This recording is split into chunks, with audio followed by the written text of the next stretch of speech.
എണീച്ചപ്പോൾ മുതലേ ഒരു നല്ല ചായ കുടിക്കാൻ ഭയങ്കര തോന്നല്. എന്നാ പിന്നെ ഒന്നും നോക്കിയില്ല, നേരെ തൃശ്ശൂർക്ക് അങ്ങ് വിട്ടേക്കാന്ന് വിചാരിച്ചു.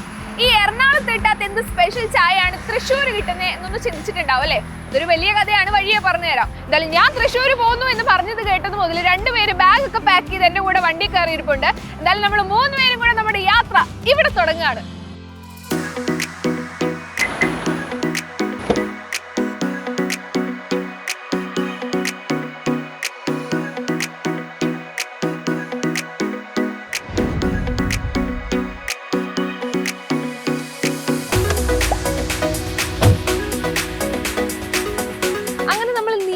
യാത്രയ്ക്ക് ശേഷം നമ്മുടെ സ്പോട്ടിലെത്തിയിട്ടുണ്ട്. ഇതാണ് ഞാൻ പറഞ്ഞ ചായക്കട. ഇത് കാണുമ്പോൾ നിങ്ങൾക്കൊരു 80-90 കാലഘട്ടത്തിലുള്ള ചായക്കടയുടെ പോലെയൊക്കെ തോന്നുന്നുണ്ടാവും അല്ലേ, സിനിമയിലൊക്കെ കാണുന്ന പോലെ. ഇതിന് പ്രത്യേകത എന്താണെന്ന് വെച്ചാൽ ഇത് 103 വർഷം പഴക്കമുള്ള ചായക്കടയാണ്. അത് മാത്രമല്ല, ഇവിടെ മറ്റൊരു പ്രത്യേകതയുണ്ട്. അതെന്താണെന്ന് ഞാൻ പറഞ്ഞുതരാം. അതിന് മുൻപ് നമുക്ക് അകത്തോട്ട് പോവാം.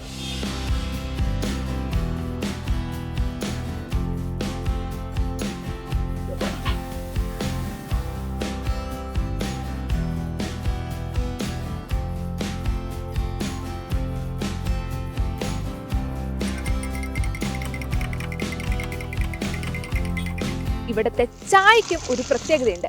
സാധാ പാല് വെച്ചല്ല ഇവിടെ ചായ ഉണ്ടാക്കുന്നത്, എരുമ പാല് വെച്ചാണ് ഇവിടെ ചായ ഉണ്ടാക്കി കൊടുക്കുന്നത്.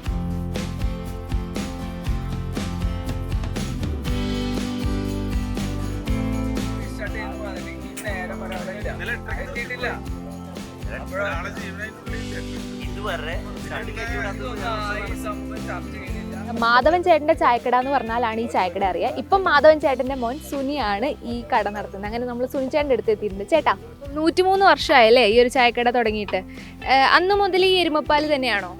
അതല്ല, അത് കാരണന്മാരായിട്ട് എരുമേനെ വളർത്തി അത് ആ ഇതിൽ നിന്ന് കൊണ്ടുപോകണം.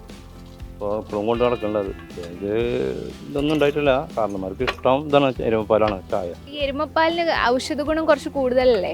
അപ്പൊ എന്തൊക്കെയാണ്? ഈ വാതരോഗത്തിനൊക്കെ എരുമപ്പാല് നല്ലതാണ്. പിന്നെ ശരീരത്തിന്, കാരണം വയസ്സായവരൊക്കെ എരുമപ്പാല കുടിക്കുക. വന്നപ്പോൾ നമ്മൾ ശ്രദ്ധിച്ച മറ്റൊരു കാര്യമാണ് ഇവിടുത്തെ മണി ബോക്സ്. ഇതും ആ ഒരു സമയത്തുള്ളതാണല്ലേ, കാരണവന്മാരായിട്ട് ഉപയോഗിച്ചിരുന്ന. ഇതിനും ഉണ്ടാവുമല്ലേ 103 വർഷത്തെ പഴക്കം? എല്ലാത്തിനും പഴക്കം ഒരേപോലെ.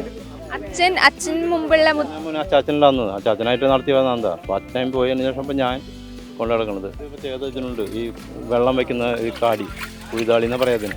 രാവിലെ എല്ലാവരും 5 മണിക്ക് വരും ചായ കുടിക്കാൻ. പ്രദേശത്തിൽ എല്ലാവരും വരും ചായ കുടിക്കാൻ വരും. കാരണന്മാരാണ് ആദ്യം വന്നാണെന്ന്. ഇപ്പോൾ കാരണന്മാരൊക്കെ മരിച്ചു പോയി. ഇപ്പോൾ ചെറുപ്പക്കാരായിട്ട് വരുന്ന, അവർ മക്കളായിട്ട് വരുന്ന എല്ലാവരും.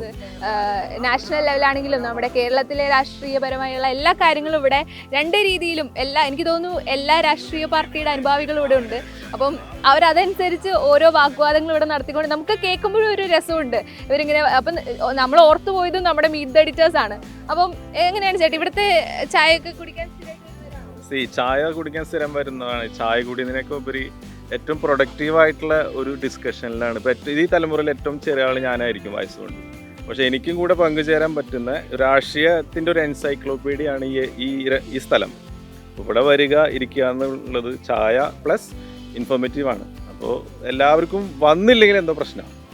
അത് അറ്റൻഡൻസ് ഇവിടെ രേഖപ്പെടുത്തിയില്ലെങ്കിൽ നമുക്ക് മാനസികമായിട്ട് എന്തെങ്കിലും ഒരു ബുദ്ധിമുട്ടുണ്ടാവും ഒരു ദിവസം. അതുകൊണ്ട് മാക്സിമം നമ്മൾ ട്രൈ ചെയ്യും ഇവിടെ വരാം. പിന്നെ ഈ ചായയുടെ പ്രത്യേകത മർമ്മപ്രധാനമാണ്. അതിലുപരി ചർച്ചകൾക്ക് പ്രാധാന്യം കിട്ടുന്നതിന് വേണ്ടിയിട്ടാണ് ഒരു കൂട്ടായ്മ ഇവിടെ കൂടുന്നത്. അതാണ് ഇതിൻ്റെ പ്രത്യേകത. ഈ 103 വർഷം എന്ന് വെച്ചിട്ടുണ്ടെങ്കിൽ അച്ചാച്ചൻ വന്നു, അച്ഛൻ വന്നു, പിന്നെ ഞാനായിട്ട് വരികയാണെങ്കിൽ. പിന്നെ ഇതിൻ്റെ ഒരു പ്രത്യേകത നിങ്ങൾ കണ്ടിട്ടുണ്ടാവും. കാരണം ചില്ലിട്ട വാതിലുകളില്ല, പളപളപ്പുള്ള ലൈറ്റുകളില്ല, പിന്നെ ഫ്ലോർ ടൈലൊന്നുമില്ല, ക്യാഷ് കൗണ്ടറില്ല. ചില ദിവസങ്ങളിൽ നിങ്ങൾ പുറമക്കാർ കേട്ട് കഴിഞ്ഞാൽ ഇവിടെ അടി നടക്കുന്നത്. പക്ഷേ എല്ലാ കടകളിലും സാധാരണ എഴുതി വയ്ക്കുക ഇവിടെ രാഷ്ട്രീയം പറയരുതെന്നാണ്. നമുക്കിവിടെ രാഷ്ട്രീയം പറയാം, പക്ഷേ സൗഹൃദങ്ങൾ കൈമോശം വരാതെ സൂക്ഷിക്കണം. ഇതാണ് ഇവിടുത്തെ ഒരു പ്രിൻസിപ്പിൾ.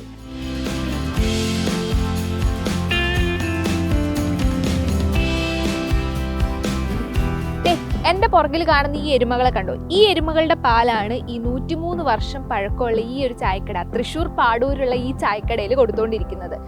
ഈ എരുമകളെല്ലാം നല്ല കുഴപ്പമൊന്നും ഇല്ല എന്നാണ് പറഞ്ഞത്. നമുക്ക് നോക്കാം. ഹലോ, ഓക്കെ, തലയാട്ടിട്ടുണ്ട് കേട്ടോ.